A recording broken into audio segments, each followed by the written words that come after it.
இந்த மாற்றம் ஏனடி? பிழையான வார்த்தை போல வாழ்ந்து வந்தேனே, உன்னை பார்த்த பின்னே என்னை திருத்திக் கொண்டேனே. புரியாத கவிதை போல வாழ்ந்து வந்தேனே, அவையாவும் முந்தன் கண்ணில் அர்த்தம் கண்டேனே.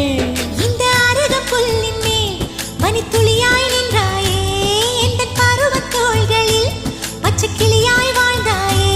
என்னை துளசி செடியாய் சுற்றி வந்தாயோ, கண்ணால் பார்த்து பார்த்து வெற்றி கண்டாயோ.